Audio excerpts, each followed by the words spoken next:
everybody. Welcome to Flash on Target. Despite the fact that the intro said Arrow on Target, it meant to say Stay on Target. But yeah. Anyway, we goofed. We also goofed last week, John. We did. We weren't actually like on the audio portion of the podcast. I pulled it up and I was like, oh, there is no audio there. And so that was the problem. I apologize. We actually had to pull the feed from the video camera, and so which is a little bit more roomy, a little less close to our mouths or us as it normally is. So I apologize for that, but hopefully you were able to get all of your Flash goodness, and we tore that episode apart, man. It was great. We broke it down. We did. Took it, made it our own. Yeah. I don't know what I'm talking about, Chris. Take me out here. All right, so this episode is called The Nuclear Man. Yes. We dealt with Firestorm, and I was surprised. What's up with him? I was really surprised that we dealt with him again this soon.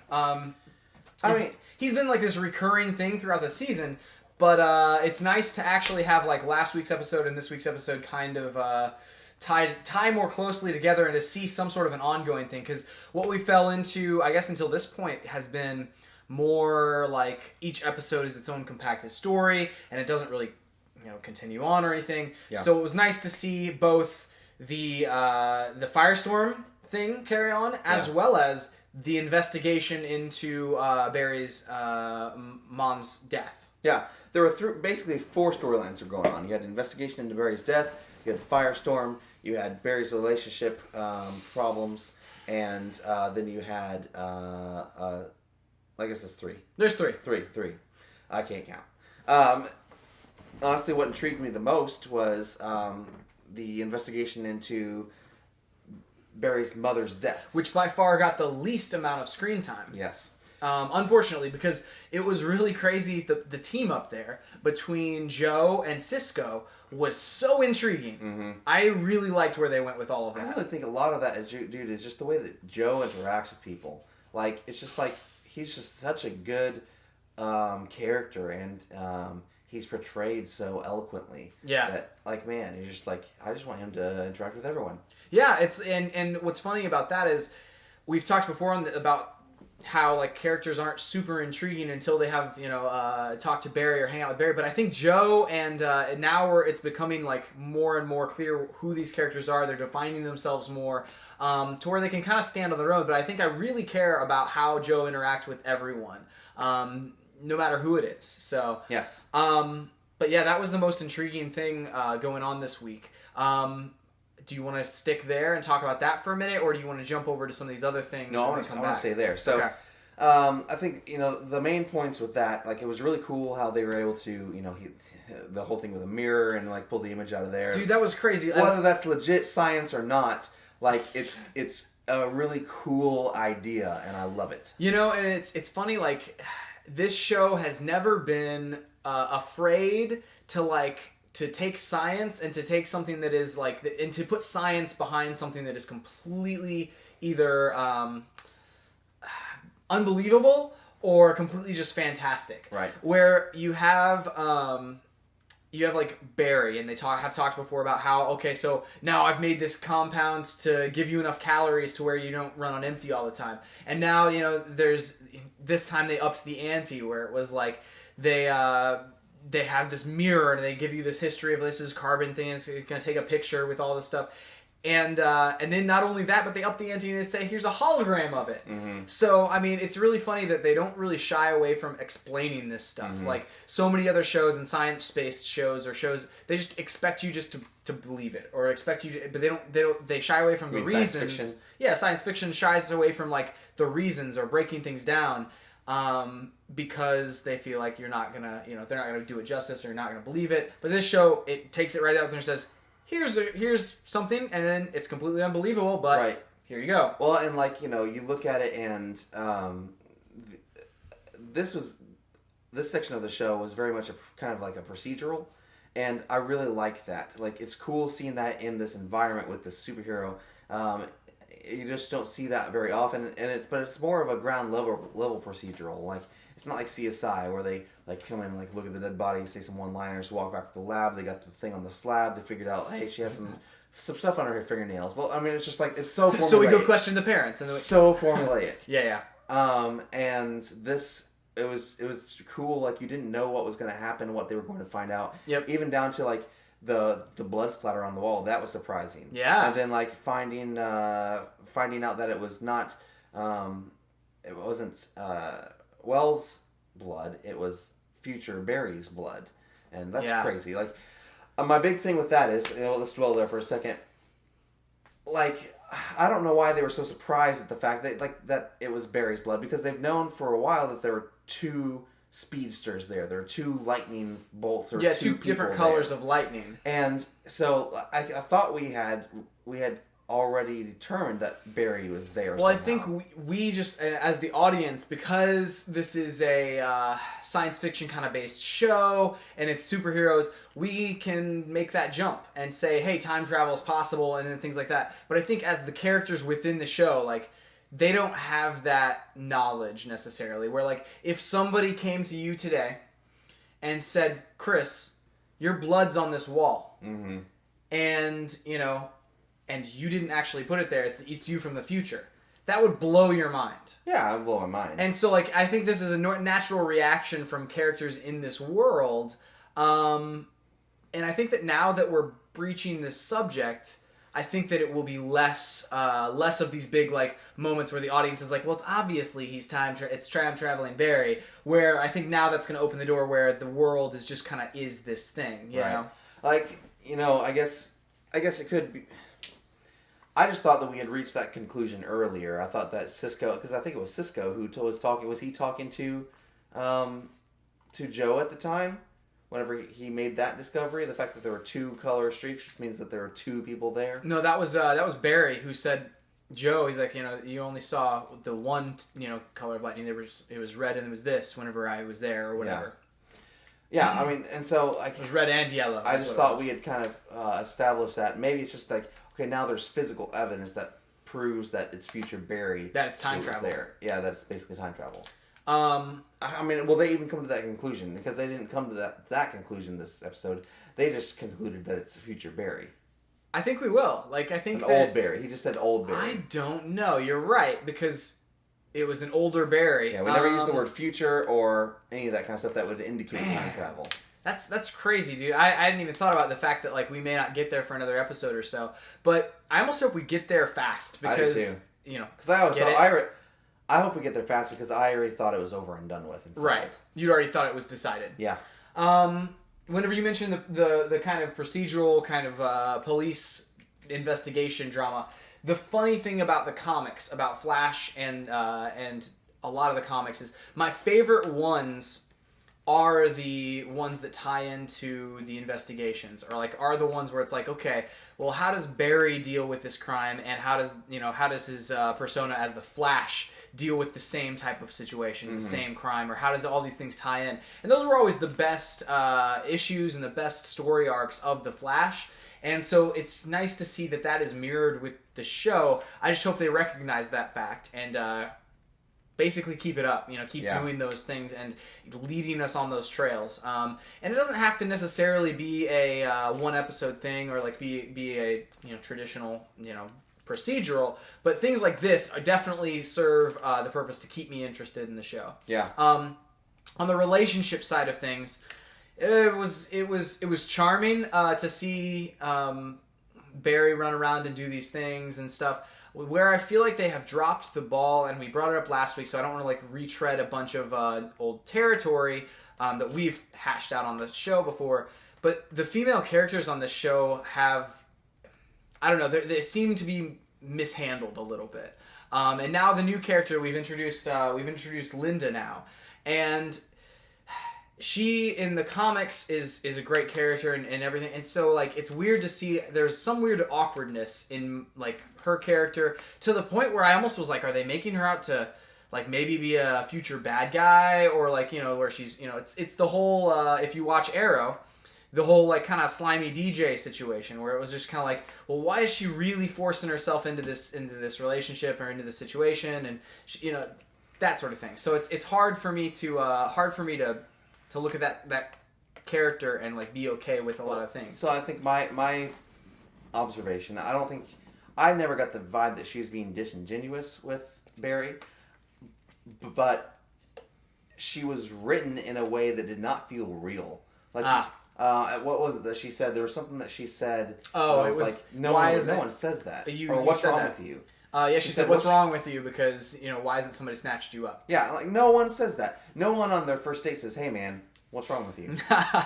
Yeah, dude. It's so, like, awkward. Like, because, I don't know. And then there were some other things where she was asking him these questions where it's these kind of self-referential questions where it's like, where he's got to know himself incredibly well to answer this question, or, and it's just not things that people ask each other. Yeah, and, like, just the flirting felt off. Like, obviously, he's attracted to her physically. That came across well. I don't think that was any question. Agreed. And it was hilarious whenever he, like, shiver. Was it a shiver? Or I don't know, what dude. happened? I think he was just, like, excited, and his molecules just, like, whenever he like, heats up, basically, all of his molecules just go crazy. Yeah, and so, I mean, that was cool. And she was like, do it again. That was awesome. So that was some clever writing there. And again, they're not shying away from the, like, odd science fiction side of this thing. But I also really liked in the open his dilemma between, like, staying on the date and, like, going off and solving these problems really quickly and still being on the date. It was really cool. I just don't think you can keep that up forever, because how many times does she have to go to the bathroom? Like, you're gonna send her off to the bathroom every single time he has to go solve a crime. That's really inconvenient. Right. Or him, I don't know. And it's also funny, like, because then he comes back the next day and he's like, yeah, the night was great and blah, blah, but he also had these interruptions, and it's like, if I had those interruptions in, a date of that sort of thing, I mean, it's work, and it's a while, it's like, hey, you're saving lives and you're saving, people. It's like, I guarantee that, like, an on-call doctor, like, that would wear on them after a while, I mean, it's or like a police officer or whatever. Because he has so much energy to expend. It's not That's like true. He gets tired. That's true. As easily. I think, mentally it would be taxing. Right. But the fact that it happens just like that is just like, I mean, how can you really complain? You're away for a few minutes at most. That's true. But I really just liked seeing him in that real world environment, still having to juggle being the Flash. And it was humorous as well as endearing. Yeah, definitely. And that was the highlight of the relationship side of things. As far as do you think Iris, like, whenever she was at the end, I mean, I think Barry was right whenever he was talking to her and he was saying that, hey, you don't want me to be with anybody else, but you don't want me yourself. I think that was pretty dead on for, like, what was going on.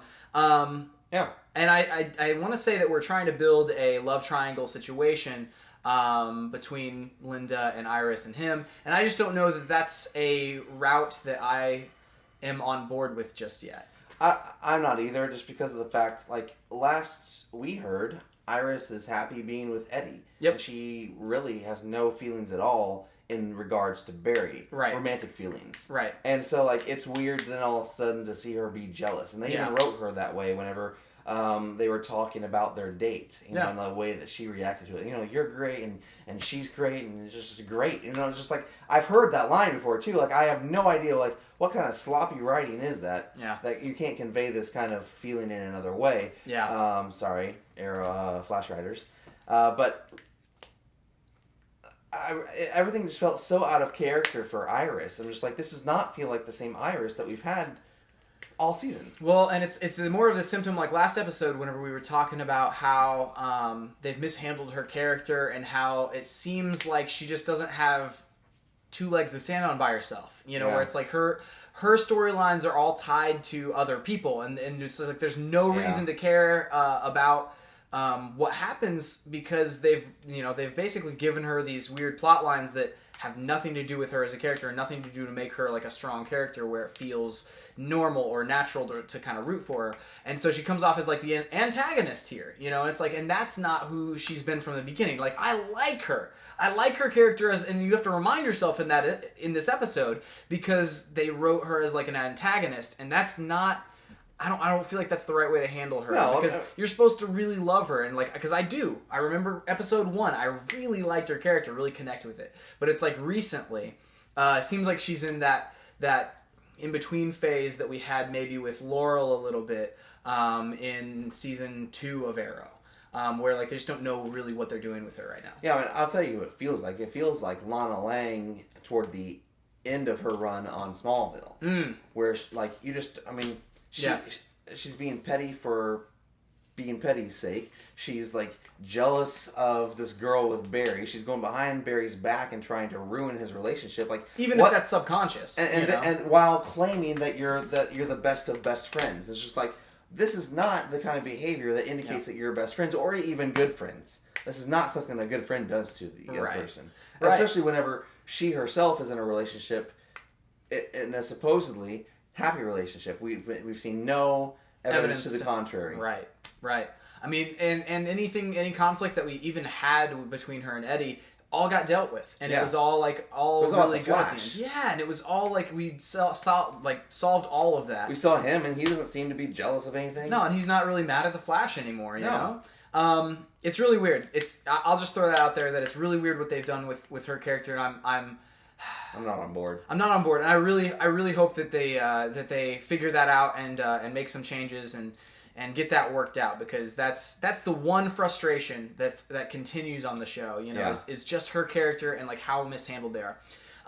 Firestorm. Let's talk about this for a minute. Yes. The dual personality thing was cool. Really cool. And really awkward, but it was supposed to be awkward. Oh, yeah. Dude, it was... Robbie Amell did an incredible job of portraying this, like, really conflicted, kind of creepy character, you know, where it's just so awkward to be in the room with him, because it's like, I don't know what this guy's intentions are, because I'm not even sure he knows what his intentions are, right? You know?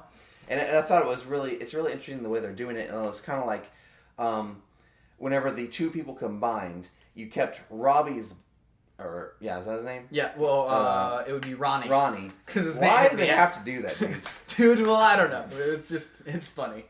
So whenever the two people combined, you kept Ronnie's body and the professor's brain. And it's cool, because it's interesting, like, that one part of them had to be dominant. So, like, so Ronnie's, like, mind is just completely recessed. And I think you think about, like, the two people. This is what makes it interesting to me.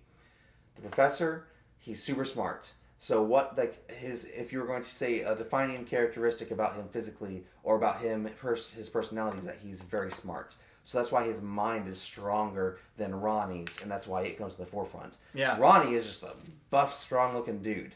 And so, like, his physical aspect is obviously more dominant than the professor's, and so it's gonna be the thing that comes to the forefront. Yeah, well, they didn't say any of that, and it's so weird that both of their emotions are trapped up in there somewhere. Yeah, and it's like, what?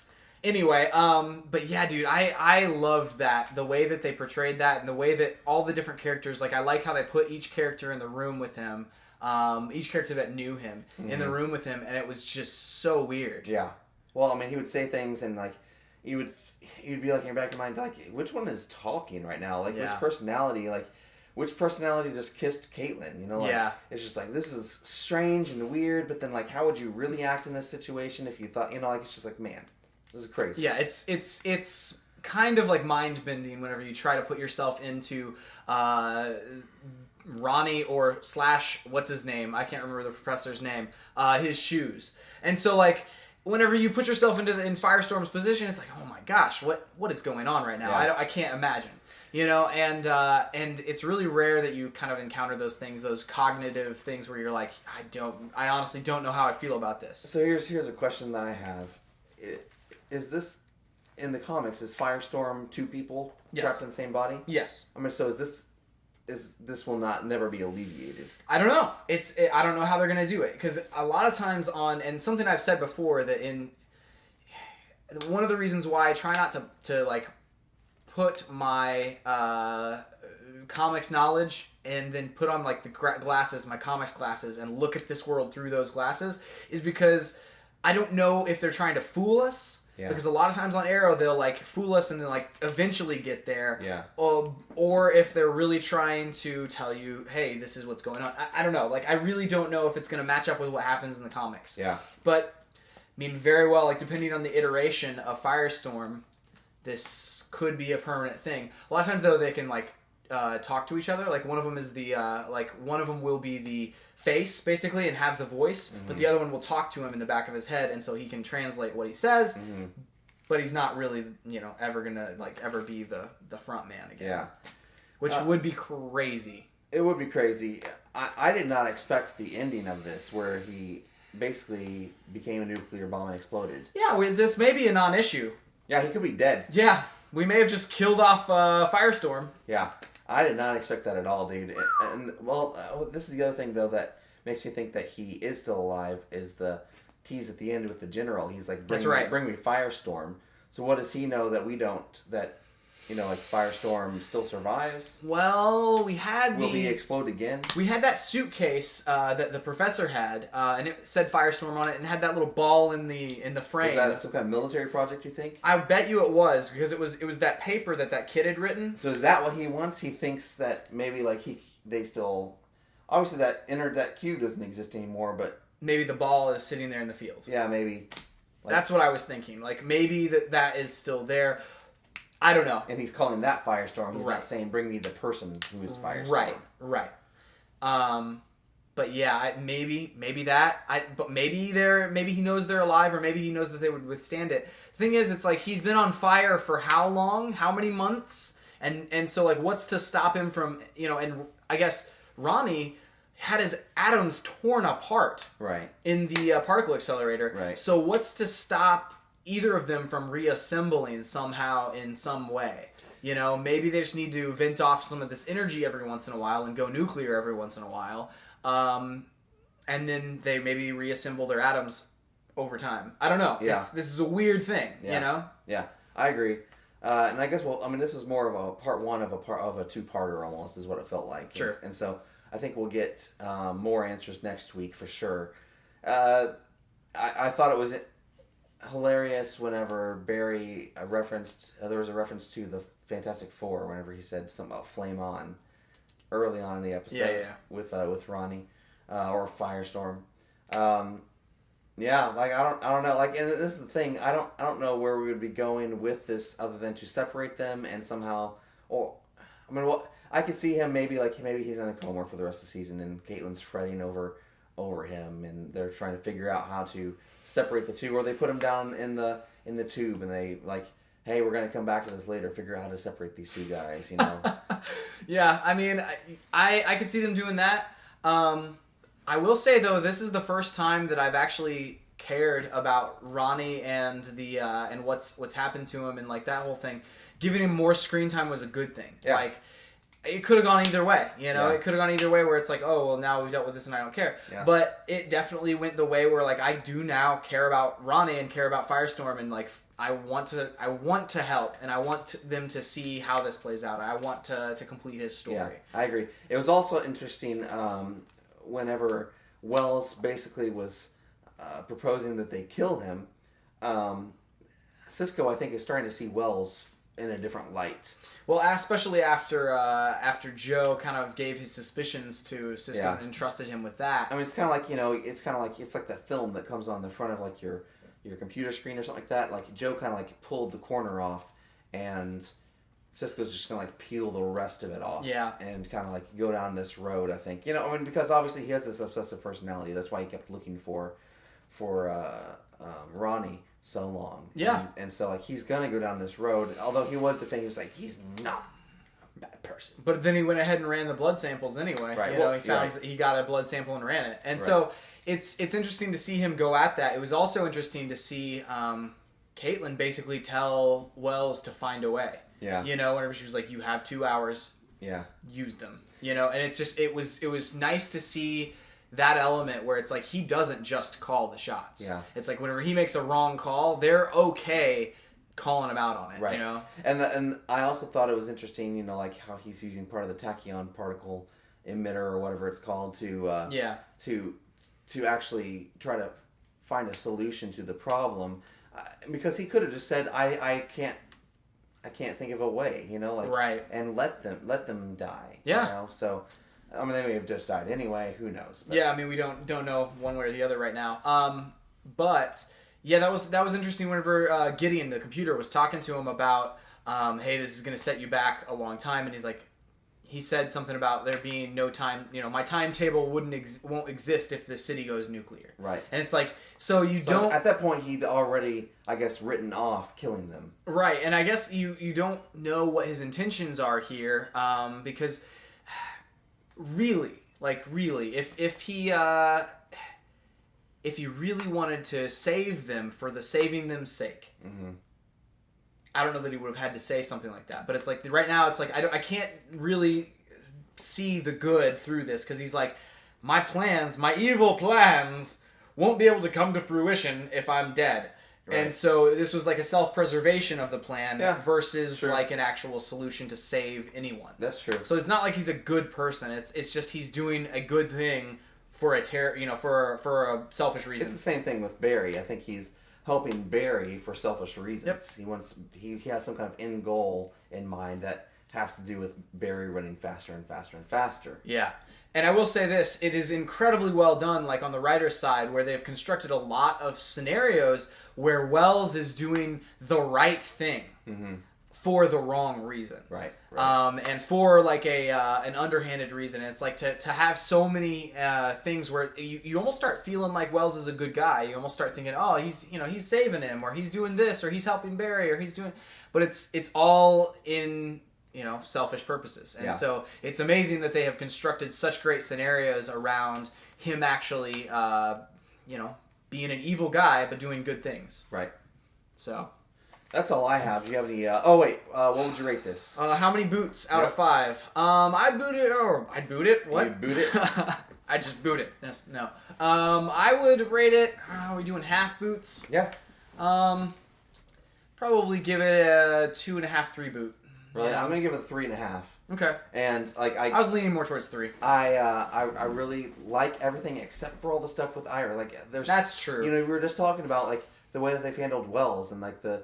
Yeah, that's true. I'll give it a 3.5 boot. The aspects of the show that we really like the writing, and then it's like, why do we have to deal with this super subpar writing when it comes to Iris and even Caitlin sometimes, like just female characters on this show. Yeah, it's just they tie their fates to other characters. It's like it's almost like the writers don't trust the female characters to stand on their own 2 feet. And it's not like that on Arrow. No, and it's not like that on Arrow. And I like these female characters, like I've said numerous times, they're great characters. Yeah. Let them be. Let them be their own thing and do their own thing and be their own people. So and so like I really hope they fix that. But yeah, you're right. I think whenever I think about the negative things too much, it like sways my vote. But so much of the procedural, the kind of cop story that was going on, that was so good. And then the Wells situation, where you have this dichotomy of who he is, now caring about Firestorm, and they've really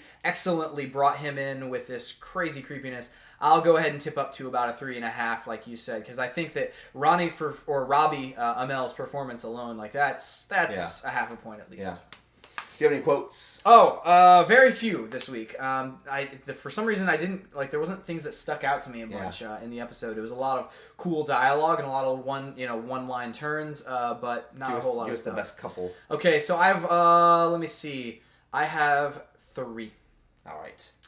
All right, so we have Cisco, who after just talking to Ronnie says, "That's not freaky at all."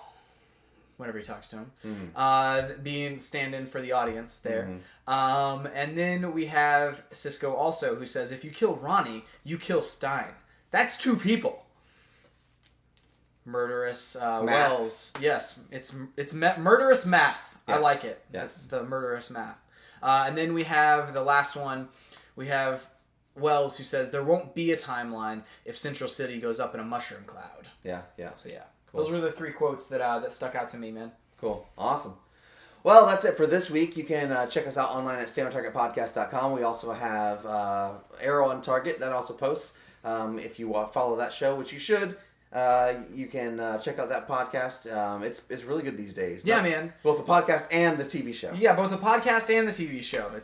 Those are basically the quality is tied. So if the show is good, the podcast is really, really good. I say the podcast is good all the time. That's true. The show goes up and down. those because we rate that based on hoods. Yes. So it's like there could be more hoods or less hoods depending on the week. Yes.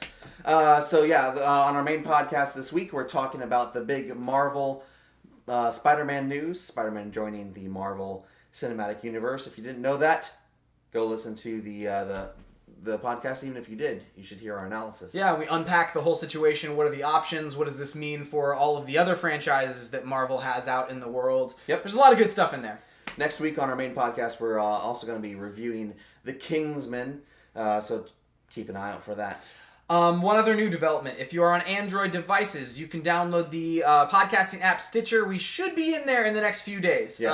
All three of the podcasts, we've submitted it. Hopefully they get approved and go right through. Yep. So in the next week or so, hopefully they all show up on Stitcher. We'll keep you guys updated on that. But if you're on Android devices, check us out on there. Yep. That's it for this week. We'll see you next time on Flash on Target.